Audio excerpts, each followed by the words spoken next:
There's a time in every man's life, I think, where they reach a certain age and they say this.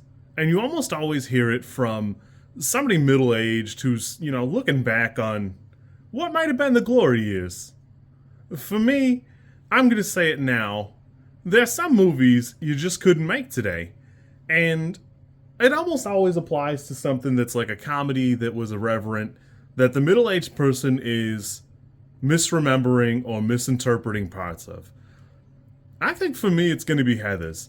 I don't think you can make this movie now for 100 reasons, and chief among them is just the society we have now as American culture. So, and I'm not going to go too far into that.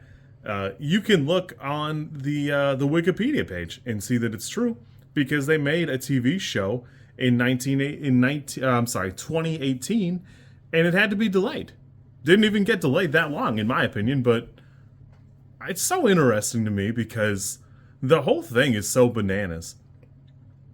I really like this. I thought this was super good.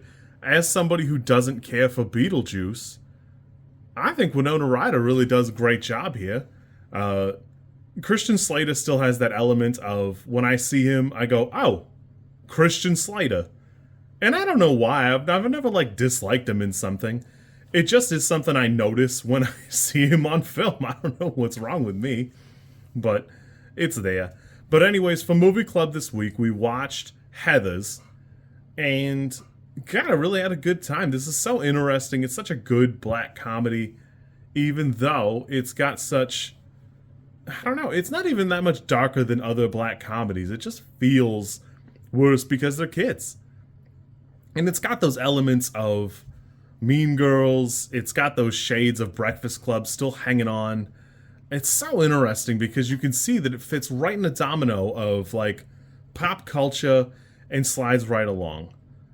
To combat my earlier point, clearly it's not too sensitive because there is a musical. I'm going to review that tomorrow, but for now I got other things to go on. But this movie's so interesting because it's got such interesting bits. It does seem a little polarizing, I will admit, and even I felt like, oh man, I don't know if I want to really, of course, they're just gonna blow up the school now. Great, I don't know. I just don't know what to make of this movie now. I will admit that there's a component of this that I think this movie's an 8, and I don't wonder if I would have thought that way.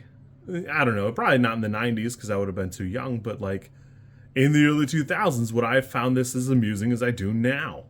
And it's hard to say because played straight, I can see where it got kind of mixed reviews and became a cult movie. And now, when we look back, it's a fantastic movie, and it's so good that I don't know. I don't know what makes it shake out that way because I'm sure it got the regular amount of advertising. Winona Ryder was just coming off Beetlejuice, I think.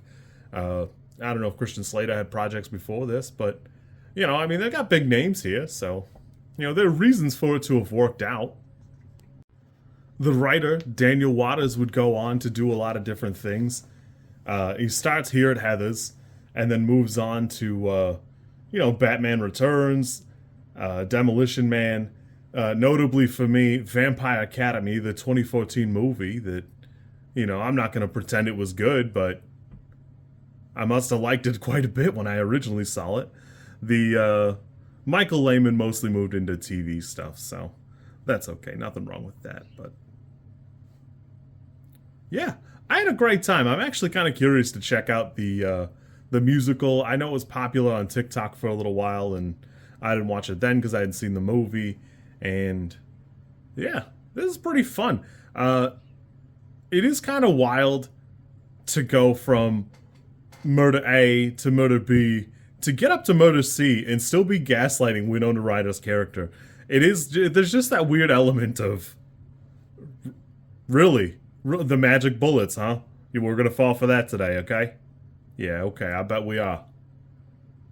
So there was that for me, which personally I really enjoyed. I thought that was really funny, but and then to be an '80s police officer, just smoking dope in a squad car and chasing high school kids, only to be tricked by their buffoonery later. Oh, to be. Fun fact I learned during doing some research for this movie: cow tipping was a myth. Most likely, you were just going to get kicked by a cow and injured, and they say that you are not going to be able to push a cow over, even with like 3 or 4 of you. And cows sleep sitting down or like laying down. So those were all things I didn't know, and I always assumed you push a cow over. I don't know why I thought that. Just they said it a lot in high school, so I just assumed they did it. Seemed kind of mean. So it's kind of funny now that it was a myth then too. You kids be good. I will see you tomorrow for the musical. I can't wink with a puppet. I don't know why I tried that. If you like this content, I'm supposed to ask you to like, comment, and subscribe. I think like is here, and comment is probably down there, and subscribe over there somewhere too. I think. I don't know how many times this like snippet is gonna make it into a video. Everybody says you should do it this way, and I always thought it was just like an annoying thing other YouTubers did. And as you know, I am bad at editing, so if you like it, great, I'm happy for you. If you don't like it, I'm sorry.